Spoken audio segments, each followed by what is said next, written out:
balik lagi bersama saya di Zaki Satyava Channel. Kali ini saya akan membahas ini tentang power steering yang kemarin hari pernah saya bahas sebelumnya di unboxing. Nah, ini posisinya sudah dipasang, sudah selesai dan sudah normal lagi. Jadi waktu itu kan pernah ganti raknya ya. Nah, ganti raknya itu saya nggak sempat videokan di bengkel, jadi saya cuman bahas pengalamannya aja gimana dan jenis kerusakannya itu seperti apa. Ini raknya yang lama. Nah, jadi kerusakannya tuh kayak gini nih. Tuh. Nah, udah rembes di mana-mana itu di sini. Terus ini kayaknya bekas repair. Sebelah sini. Nah, itu ya. Bocor, udah bocor di mana-mana. Itu. Nah, ini belum saya bersihkan. Nggak tahu nanti kalau dibersihkan kan bisa kelihatan ini bentuknya seperti apa. Terus yang apa namanya, pompa power steeringnya ini.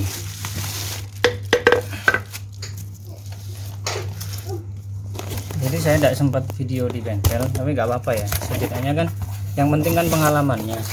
Kalau masalah masangnya itu saya rasa mending di bengkel ya, kalau alat-alatnya agak mumpuni, karena yang penting tuh mengerti. Setidaknya kalau mengerti kan ini nggak dibohongi, dan meskipun mengerti itu kan nggak harus bisa mengerjakan sendiri gitu, setidaknya nggak dibohongi sama orang, itu aja kan. Ini raknya itu kayak gini, pompanya sampai kayak gini nih, parah sudah. Itu tadi videonya tentang ini power steering saya sudah diperbaiki. Reviewnya sudah saya siapkan videonya, jadi saya naik mobil ini keliling tempat sini, keliling di tempat yang rata, tempat yang tidak rata, dan kecepatan yang rendah, kecepatan tinggi, hasilnya seperti apa. Terus nanti ini kemungkinan videonya ada beberapa part, kalian ikuti aja semuanya, karena nanti kesimpulannya di akhir saya akan buka kap mesinnya, saya bandingkan dengan ini, saya bandingkan dengan yang apa namanya, yang lama juga. Ini pompanya yang baru dengan yang lama, saya bandingkan itu seperti apa di dalamnya situ. Terus saya juga bahas di situ, saya bahas tentang kayak keluhan-keluhan mobil ini, bagian kaki-kaki sama bagian steering, terus gimana perawatannya, terus kalau misalnya nggak diperbaiki efeknya seperti apa, itu saya jelaskan semua. Mudah-mudahan kalian bisa mengikuti, kalian bisa memahami dan mengerti. Kalau udah mengerti, nanti kalian nggak gampang dibohongi, gitu aja ya. Oke, ini video ini nggak terlalu rumit, nggak terlalu rumit untuk yang pemula. Oke, setidaknya kalian sudah paham. Kalau sudah paham, nanti kedepannya gampang. Oke, lanjut di video saya. Oke, dadah. Oke teman-teman, ini mobil ini kan baru selesai diperbaiki nih. Saya mau review hasilnya gimana perbaikannya. Jadi alhamdulillah sekarang setirnya udah ringan, terus di depan itu nggak ada kebocoran lagi. Terus kemarin itu jadi saya kan sebenarnya ke bengkel kan, itu ya yang di video, maunya ke bengkel gitu, mau di videoin di bengkel, cuman nggak bisa, nggak sempet videoin karena saya sibuk kerja juga gitu. Mobilnya ditinggal di bengkel situ. Terus nah, mobil ini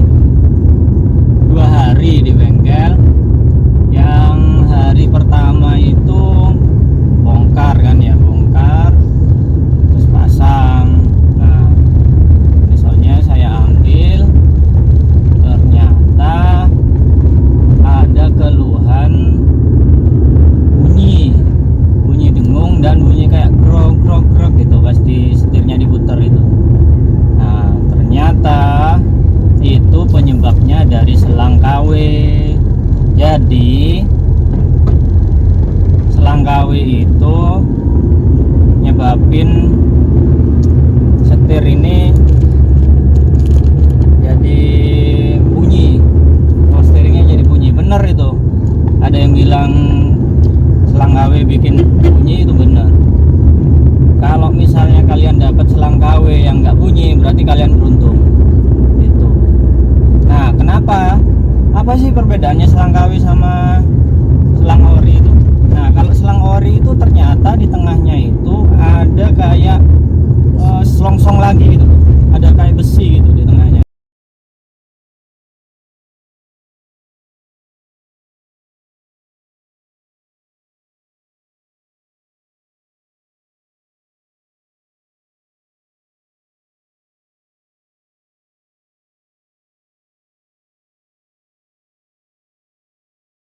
Nah, itu yang bikin dia tuh nggak bunyi dan bikin tekanan itu sesuai dengan yang diharapkan oleh power steering.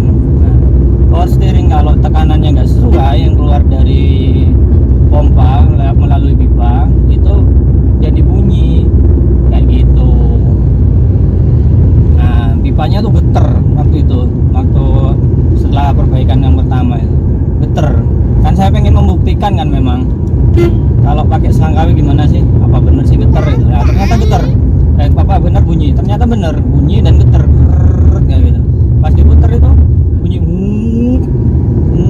terus yang bawah itu bunyi grog grog grog gitu, kayak itu karena tekanannya nggak sesuai katanya gitu. Terus setelah itu, nah waktu itu kan setelah pulang hari kedua, setelah saya tahu itu bunyi grog grog itu, terus ada bunyi juga di sisi kanan mobil saya, ada bunyi gluduk gitu, kayak di jalan terus saya tuh bunyi tapi samar-samar gluduk gitu. Apa ini, kata saya aduk ke saya aja paling ya kameranya biar enak ngomongnya sambil jalan. Nah, oke, sampai mana tadi? Bunyi gluduk-gluduk. Sampai bunyi gluduk-gluduk. Nah, bunyi gluduk-gluduk, duh, kok tambah lagi masalahnya. Nah, ternyata terus dicek gluduk-gluduk. Nah, ternyata armnya memang sebelumnya pernah diservis.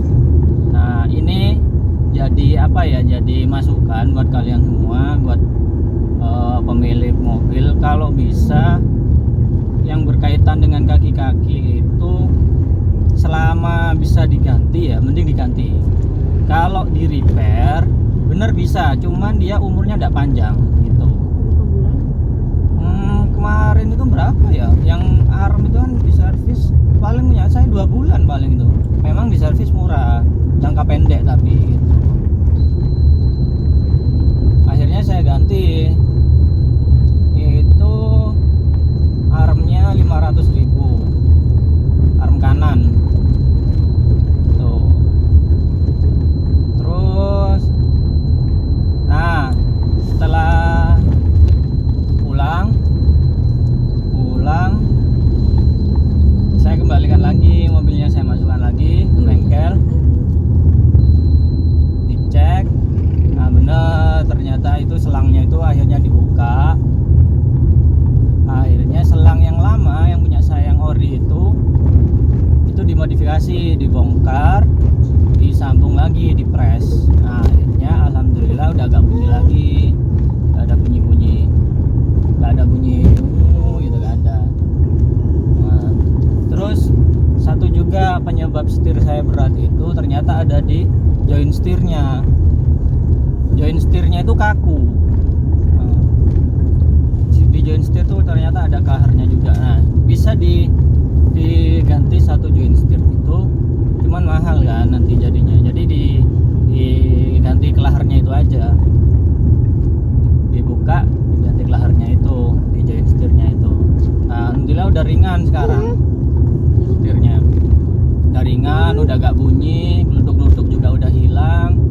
Nanti teman-teman kalau pengen tahu harganya berapa, terus biayanya berapa, terus mana saja bagian diperbaiki, nanti saya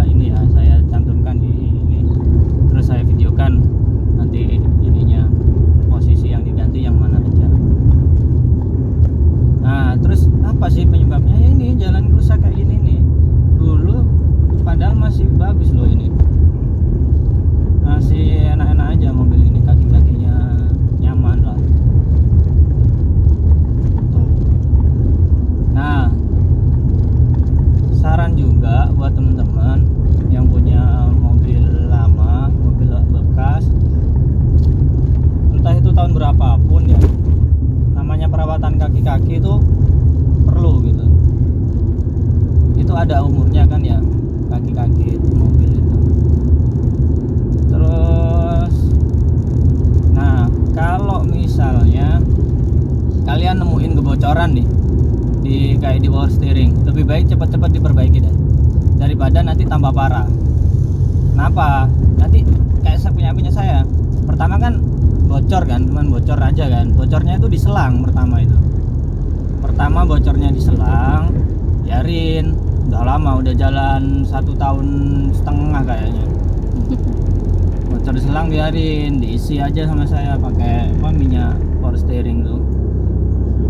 Saya ngisinya pakai minyak transmisi matic sih, ATF tuh ya. Nggak tahu itu apa pengaruh juga apa enggak.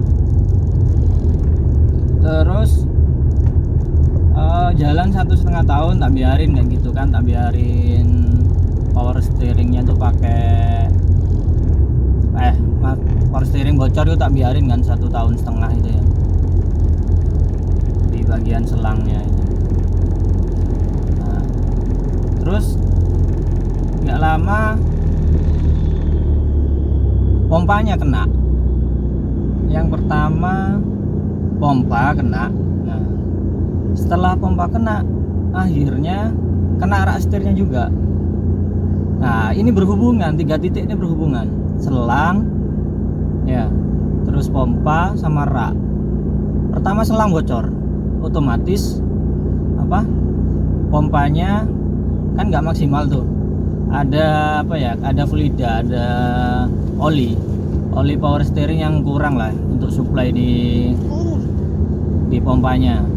Kemudian setelah itu otomatis kan yang di dalam sealnya di dalam pompa itu kan kayak seal-sealnya itu kan ini nggak dapat pelumasan yang baik kan sama bagian mekanisnya itu.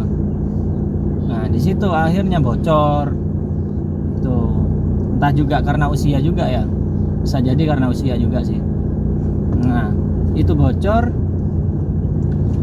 Akhirnya supply di rak juga kurang kan, di rak setirnya juga kurang kan. Nah, dari supply rak setir yang kurang itu akhirnya rak setirnya juga kena bocor. Rak setir bocor, setir berat. Nah, setelah setir berat larinya ke join setir.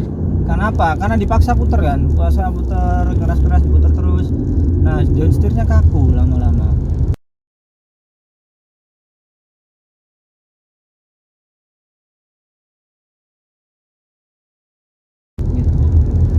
Di situ nanti tak tayangin semua itunya. Ini kebetulan mau dicoba di tol sekalian gimana hasilnya itu ya. Jadi kalau kalian nyoba mobil tuh di 3 tempat. Satu, di tempat yang jalannya nggak rata, pelan-pelan. Dua, agak kenceng di jalan yang nggak rata, tapi jangan kenceng banget karena nanti merusak yang lain. Agak kenceng lah, ya paling berapa ya, di atas 20 km per jam lah, jangan sampai 60, tapi di atas 20, di bawah 60 lah untuk ngecek kaki-kakinya itu, kaki-kaki mobil kalian itu. Kalau misalnya jalan pelan terus jalan pelan di jalan darat aja udah bunyi, nah kan udah patut dicurigai itu. Nanti udah usah ke jalan yang udah usah dicoba dengan kecepatan yang lebih tinggi lagi, pelan aja udah bunyi gitu. Nah, kalau misalnya pelan nggak bunyi, coba agak kenceng di jalan yang nggak rata, bunyi nggak? Oh, nggak ada bunyi. Udah dicoba di jalan lurus, coba jalan lurus, setir belok-belokin gitu, dia tuh lari-lari nggak mobilnya gitu. Lari-lari nih artinya kayak kayak mobil nggak ada feedback gitu loh ke setir gitu. Belokin kanan dia agak goyang atau gimana gitu. Karena kalian kan bisa ngerasain tuh nanti. Lalu di jalan lurus coba kayak gitu. Terus coba di tol, jalan kenceng gimana? Soalnya pernah mobil ini itu pelan nggak masalah, begitu kenceng goyang sampai kayak mobil mau roboh itu loh, mobil mau terbalik itu loh rasanya di dalam. Tapi sebenarnya nggak apa-apa, tapi ban itu goyang gitu. punya saya kokelnya waktu itu sampai, nah kalau dibelokin bunyi itu juga kokel sampai bunyinya tak tak tak tak tak tak gitu. Kayak gitu. Itu sih menurut saya. Nah, kalau udah di 4 percobaan itu ya, jalan ndak rata pelan, jalan ndak rata agak kenceng, jalan rata lurus agak banter, jalan lurus banter sekali kayak di tol itu. Coba gimana hasilnya gitu.